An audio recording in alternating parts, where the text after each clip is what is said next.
ላላገባ መኖር ኃጢአት ነውን? በስመ አብ ወወልድ ወመንፈስ ቅዱስ አህዱ አምላክ። ጤና ይስጥልን። የተከበራችሁና የተወደዳችሁ የመርህ ሚዲያ ቤተሰቦች እንደምን አላችሁ? በእርሱ ቸርነትና ሰፊ ምሕረት ዳግመኛ በዚች ሰዓት አብረን እንድንቆይ ስለፈቀደልን የልዑል እግዚአብሔር ስም የተመሰገነ ይሁን። በቀደሙት ክፍሎቻችን ጋብቻ ምን እንደሆነ፣ ለምን እንደተመሰረተና ጋብቻ ለሁሉም ሰው የግድ አስፈላጊ አለመሆኑን በሰፊው ተመልክተናል።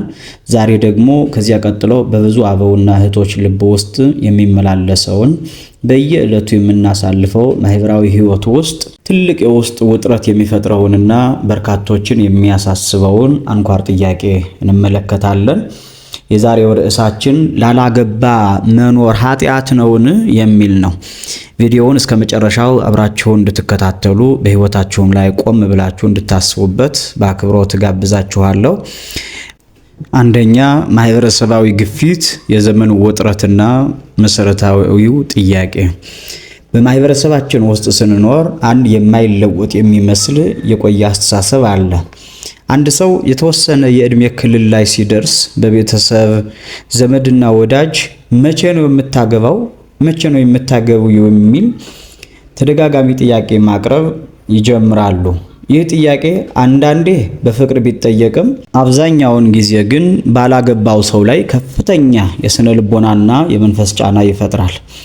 በሰዎች ዘንድ ሰው ከተፈጠረ በኋላ ማግባት አለበት፣ ካላገባ የሆነ ጉድለት አለበት ወይም ተፈጥሯዊና ሃይማኖታዊ ስርዓቱን ጥሷል ተብሎ ይታሰባል።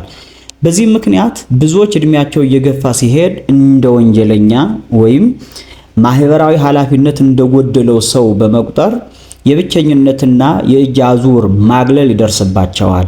ይህ አመለካከት በሁለት አደገኛ ጽንፎች የተከፈለ ነው። የመጀመሪያው ጽንፍ ማህበራዊ ጫና ነው። ሰው ለመጋባት ብቻ ስለተፈጠረ ካላገባ ኃጢአት ሰርቷል፣ የተፈጥሮን ስርዓት ጥሷል በማለት ሰውን ያለ ዝግጅቱና ያለ ጥሪው ወደ ትዳር እንዲገባ ማስገደድ ማለት ነው። ሁለተኛው ጽንፍ ደግሞ የተሳሳተ መንፈሳዊ እይታ ነው። አለማግባትን መምረጥ በራሱ ትልቁና ብቸኛው ቅድስና ነው። ትዳር ግን ስጋዊና ዝቅተኛ ህይወት ነው በማለት የእግዚአብሔርን ቅዱስ ስርዓት ማዋረድ። ነገር ግን ክርስቲያናዊ አስተምሮ ጉዳዩን ከነዚህ ሁለት ጽንፎች በራቀ መልኩ ጥልቅ በሆነ መንፈሳዊ ስነልቦናዊና ምስጢራዊ እይታ ይመለከተዋል። ዋናው ጥያቄ ሰው አግብቷል ወይስ አላገባም የሚለው ማህበራዊ ማዕረግ ሳይሆን የሰው ነፍስ ከፈጣሪዋ ጋር ያላት የእምነት የፍቅርና የንጽህና ግንኙነት ምን ይመስላል የሚለው ነው።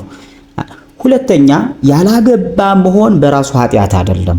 በቅድሚያ ግልጽ ሊሆንና በደማቅ መስመር ሊሰመርበት የሚገባው መሰረታዊ እውነት አለ። ያላገባ መሆንና በኃጢአት መኖር ፍጹም የተለያዩ ነገሮች ናቸው። ኃጢአት ማለት የእግዚአብሔርን ሕግ መተላለፍ፣ በአመጽና በዝሙት መኖር፣ ልብን ከፈጣሪ ማራቅ እንጂ ያላገባ ሆኖ መኖር አይደለም። በንጽህና የሚኖር ያላገባ ሰው በጸሎት በትጋት ሰዎችን በማገልገልና በእግዚአብሔር ፍርሃት ሲኖር በህይወቱ በፈጣሪ ፊት የተቀደሰና የተወደደ ነው። በትዳር ውስጥ ያለ ሰውም ደግሞ በትዳሩ ውስጥ ሆኖ ታማኝነት ካጎደለ፣ ፍቅር ካጣና በኃጢአት ከተመላለሰ በትዳሩ ውስጥ በመኖሩ ብቻ ከኃጢአት ነፃ ሊሆን አይችልም። ስለዚህ የሰውን መንፈሳዊ ክብርና ዋጋ የሚወስነው ያገባ ወይም ያላገባ የሚለው ጉዳይ ሳይሆን ከእግዚአብሔር ጋር ያለው የቀን ተሌት ኑሮና የልቡ ንጽህና ነው። ጌታችን ኢየሱስ ክርስቶስም በማቴዎስ ወንጌል ላይ ሲያስተምር ስለ መንግሥተ ሰማያት ሲሉ ራሳቸውን ጃንደረባ ያደረጉ አሉ በማለት እንደተናገረው ራሳቸውን ለሰማያዊ አገልግሎትና ለንጽህና ለይተው የሚኖሩ ሰዎች በእግዚአብሔር ፊት ታላቅ ዋጋ አላቸው። ሶስተኛ፣ ሳያገቡ መኖርና ጋብቻን መናቅ ያላቸው ሰፊ ልዩነት። አንድ ሰው በህይወቱ ላለማግባት ስለወሰነ ብቻ ጋብቻን ይንቃል ማለት አይደለም። ያላገባ ህይወትን መምረጥ ይቻላል። ጋብቻ ቅዱስ ክቡርና አምላካዊ ስርዓት መሆኑን በእምነት የተቀበሉ ነገር ግን የራሳቸውን ሕይወት ሙሉ በሙሉ ለጸሎት፣ ለትምህርት፣ ሰዎችን ለመርዳትና ወንጌልን ለማገልገል ለመስጠት የመረጡ ቅዱሳንና በጎ አደራ ፈጻሚዎች አካሄድ ነው። ጋብቻን መናቅ አይገባም። ትዳር ለስጋዊ ፍትወትና ለዝቅተኛ ሰዎች ብቻ ነው፣ የተጋባ ሰው መንፈሳዊ ሊሆን አይችልም ብሎ ማሰብ ግን ከክርስቲያናዊ ትምህርት ሙሉ በሙሉ የራቀ አስተሳሰብ ነው። ጋብቻን መተው ሌላ ነው፣ ጋብቻን መናቅም ሌላ ነው። ቤተ ክርስቲያናችን ጋብቻን እንደ ታላቅ ምስጢር ታከብራለች። በተመሳሳይ ጊዜ ደግሞ በንጽህና ለሚኖሩ ያላገባ ሕይወትና ለምንኩስና ከፍተኛ ቦታ ትሰጣለች። አራተኛ የነፍስና የፈጣሪ ምስጢራዊ ህብረት፣ የሰው ሕይወት ጥልቅ ፍላጎት። በቅዱሳት መጻሕፍትና በአባቶች ትምህርት መሰረት ጋብቻም ሆነ ያላገባ ሕይወት የራሳቸው ጥልቅ ምስጢራዊ ትርጉምና የፍቅር መግለጫ አላቸው። የጋብቻ ምስጢር በባልና ሚስት መካከል ያለው ቅዱስ ፍቅር የክርስቶስና የቤተ ክርስቲያንን አንድነትና ፍጹም መስዋዕትነት በምድራዊ ሕይወት ያሳየናል። ያላገባ ሕይወት ምስጢር። ያላገባ ሰው ደግሞ ሰብአዊ የትዳር ፍቅርን ትቶ ልቡን ነፍሱንና ሙሉ ጊዜውን ለሰማያዊው ሙሽራ ለክርስቶስ አሳልፎ ይሰጣል። በመንፈሳዊ አባቶች አስተምሮ መሰረት መነኮሳትና በንጽህና የሚኖሩ ቅዱሳን ምድራዊ ትዳርን የሚተዉት ምድራዊ አጋር አጥተው ወይም ተስፋ ቆርጦ ሳይሆን የሰማያዊው ንጉሥ የክርስቶስ ፍቅር ልባቸውን ስለማረከው ነው።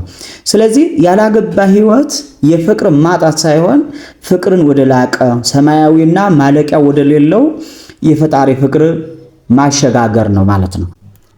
አምስተኛ ያላገባ ሕይወት ነፃ ሳይሆን ታላቅ ኃላፊነት ነው።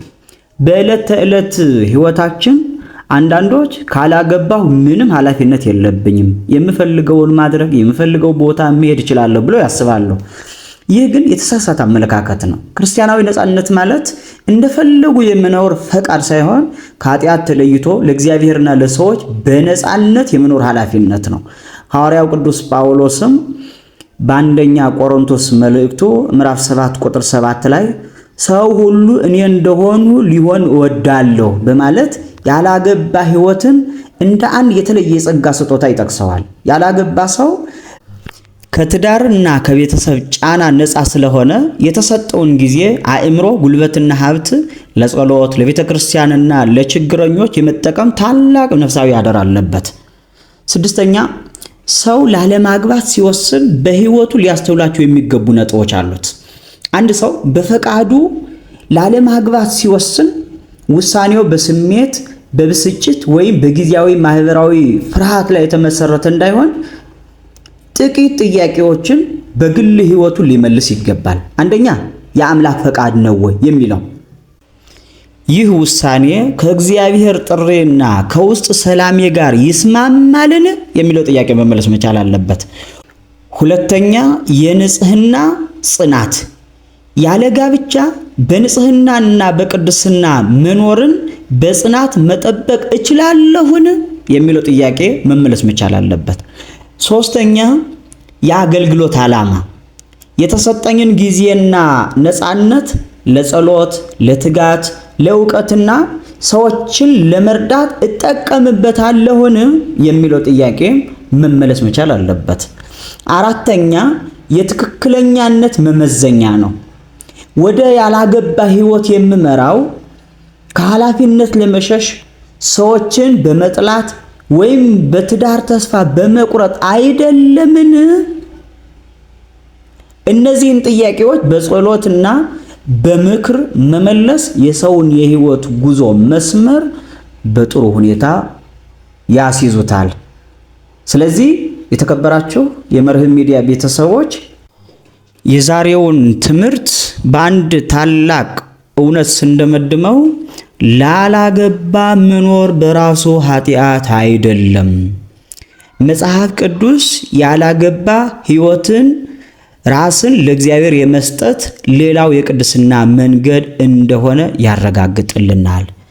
ነገር ግን ያላገባ መኖር ለኃጢአት ለስንፍና ወይም ለዓለማዊ ፈቃድ መመላለሻ ሊሆን አይገባም። ያገባም ሆነ ያላገባ ሰው በእግዚአብሔር ፊት በንጽህና በፍቅርና በታማኝነት መኖር አለበት። ስለዚህ ዋናው ጥያቄ አግብቻለሁን ወይም አላገባሁምን የሚለው ማህበራዊ ሁኔታ ሳይሆን በምንኖርበት የህይወት መንገድ ውስጥ ህይወቴን ለእግዚአብሔር በንጽህናና በእውነት እየሰጠሁ ነውን የሚለው ነው።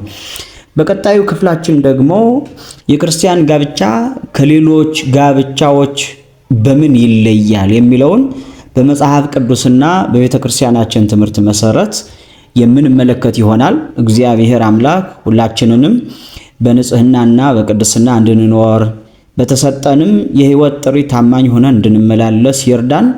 ትምህርቱን ከወደዳችሁት ላይክ እንዲሁም ደግሞ ለሌላ ሰውም እንዲደርሰው ሼር አድርጉ። ጥያቄና አስተያየት ካላችሁም የኮሜንት መስጫ ሳጥን ላይ ልጽፉልን ትችላላችሁ። እስከሚቀጥለው የትምህርት ጊዜ ድረስ በሰላም ቆዩልን። ሰላም እግዚአብሔር ከሁላችን ጋር ይሁን። አሜን።